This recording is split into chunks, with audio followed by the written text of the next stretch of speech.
میری قوم کے جوانوں، راتوں کو رنگین کرنے والوں، گناہوں سے عیاشیاں کرنے والوں، زنا کے اڈوں پر اپنی راتوں کو، جوانی کی راتوں کو، خوبصورت اور حسین راتوں کو تباہ اور برباد کرنے والوں، اپنے باپ دادا کی کمائی ہوئی دولت کو گناہوں کے اڈوں پہ خرچ کر کے بے شرمی کا مظاہرہ کرنے والوں، اچھی طرح یاد رکھنا، صدا دور دورہ دکھاتا نہیں، گیا وقت پھر ہاتھ آتا نہیں۔ ایک دن اپنی جوانی کو ڈھونڈو گے، تلاش کرو گے، لیکن وہ جوانی کروڑوں روپے دے کر بھی ایک لمحے کے لیے پلٹ کر کے نہیں آئے گی۔ اس سے پہلے کہ جوانی کے خوبصورت لمحات چلے جائیں اور نحوست والا بڑھاپا کچھ لوگوں کے لیے رحمت ہے، ان کے لیے رحمت ہے جنہوں نے نیکی میں جوانی گزاری۔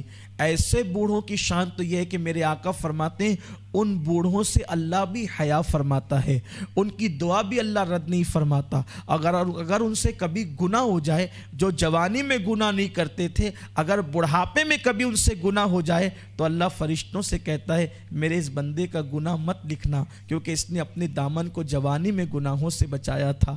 اندازہ تو فرمائیں، لیکن ان لوگوں کے لیے جنہوں نے جوانی آوارگی میں، عیاشی میں، اللہ کی نافرمانی میں اور خدا کے غضب کو دعوت دینے میں گزاری، قدرت ان پر ایسا منحوس بڑھاپا مسلط کرتا ہے کہ پھر وہ توبہ کرنا چاہیں تو پھر ان کو توبہ کی توفیق بھی نہیں ملتی۔ ایک آخری بات عرض کر کے میں اپنی گفتگو کو تمام کرنا چاہتا ہوں۔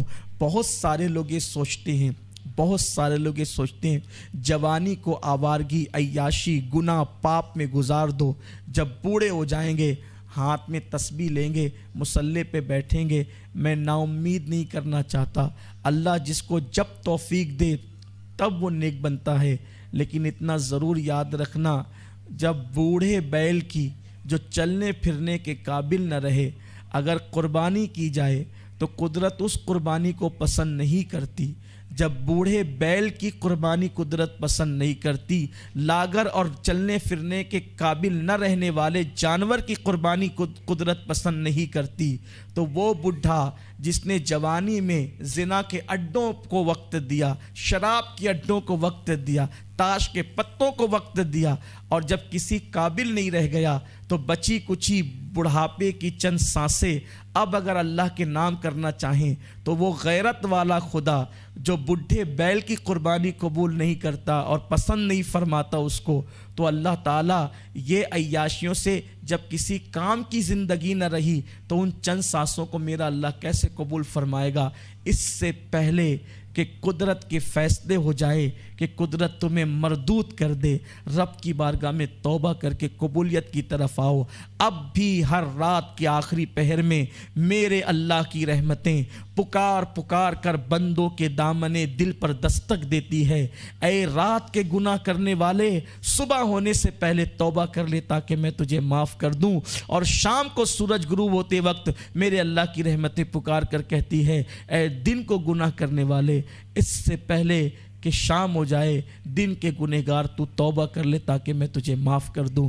لیکن جب کوئی رحمت خدا کی آواز پر لبیک نہیں کہتا اور گناہوں میں ڈوب جاتا ہے تو ایک لمحہ اس پر ایسا بھی آتا ہے کہ حضرت مالک بن دینار فرماتے ہیں کہ میرے پڑوس میں ایک شخص مر رہا تھا اور وہ سکرات کی عالم میں تھا۔ جب میں اس کے پاس پہنچا تو اس کی ناک سے اور اس کے منہ سے گرم سانسیں نکل رہی تھی۔ میں نے اس کو دیکھ کے کہا کیا حال ہے؟ تو اس نے کہا اے مالک بن دینار، پوری زندگی آوارگی، پاپ اور عیاشی اور اللہ کی نافرمانی میں گزار دی، اور اب میں دنیا سے جانے والا ہوں، دنیا سے کوچ کرنے والا ہوں، میرا انتقال ہونے والا ہے، میں نزا اور سکرات کے عالم میں ہوں۔ مالک بن دینار نے کہا میں نے اس کی حوصلہ افزائی کی، اللہ کی رحمت کی طرف اس کی توجہ دلائی، اور میں نے اس کو کہا اے اللہ کے بندے توبہ کر لے، اللہ تجھے معاف کر دے گا۔ حافظ ابن الجوزی لکھتے ہیں جب اس بندے نے میرے کہنے پر کہا استغفر اللہ، جب میرے کہنے پر اس نے توبہ کی استغفر اللہ، اس کے گھر کے کونے سے آواز آئی بندے بس کر اب رہنے دے، تو نے جب توبہ کی ہم نے تجھے مہلت دی، لیکن ہمیشہ ہم نے تجھے بے وفا پایا۔ میں پلٹا، مالک بن دینار کہتے ہیں میں پلٹا روتے ہوئے کہ ہائے اس کی توبہ رد کر دی گئی۔ بالآخر میں اللہ سے دعا کرتا رہا کہ اللہ مجھے بتا اس کا کیا حال ہے، تو میں نے دیکھا کہ وہ جہنم کے اندر تار کول کے لباس میں عذاب الہی میں مبتلا ہے۔ میں نے پوچھا کیا حال ہے، آخر تیری توبہ قبول کیوں نہ ہوئی؟ اس نے کہا میں توبہ کرتا تھا پھر توڑ دیتا تھا، پھر توبہ کرتا تھا پھر توڑ دیتا تھا، پھر توبہ کرتا تھا پھر توڑ دیتا تھا۔ آخر میرے اللہ نے مجھ سے کہا اے بندے میرے ساتھ مذاق نہ کر، میری رحمت کا مذاق نہ اڑا، اور بالآخر جو میرے ساتھ معاملہ کیا وہ آپ کے سامنے ہے۔ میرے آقا صلی اللہ علیہ وسلم کے دیوانوں، ہمیشہ وقت نہیں ملتا، ہمیشہ ٹائم نہیں ملتا، ہمیشہ مہلت نہیں ملتی۔ آؤ اپنی جوانی کو برباد ہونے سے بچا لو، اپنی زندگی کو برباد ہونے سے بچا لو، خود بھی گناہ سے بچو، دوسروں کو بھی گناہ سے بچانے کی کوشش کرو۔ میں اپنے اللہ کی بارگاہ میں دعا کرتا ہوں کہ میرا کریم سب سے پہلے مجھے اور آپ سب کو گناہوں سے محفوظ رکھے، اور اللہ ہماری زندگی کو بامقصد بنا دے، ہماری جوانی کو بامقصد بنا دے۔ آؤ میری قوم کے جوانوں، ہم عہد کریں نہ گناہ کریں گے، نہ گناہ کرنے دیں گے، اور اپنی ذات سے ملک، ملت، دین، مذہب اور مسلک کو جتنا فائدہ پہنچا سکے فائدہ پہنچائیں گے۔ اللہ کرے ہمارے دلوں کے اندر وہ طوفان اٹھے عشق کا جو ہمارے دلوں کے اندر گناہوں کی کھیتی کو بہا کر کے ہمیشہ ہمیشہ کے لیے ختم کر دے۔ خدا ہمیں کسی طوفان سے آشنا کر دے، خدا ہمیں کسی طوفان سے آشنا کر دے۔ ہماری بحر کی موجوں میں اضطراب نہیں، اور ڈاکٹر کو حق تھا، انہوں نے یہ کہا تھا خدا تجھے کسی طوفان سے آشنا کر دے کہ تیری بحر کی موجوں میں اضطراب نہیں۔ گفتگو کے درمیان اگر کوئی غلطی ہو میرا اللہ معاف فرمائے۔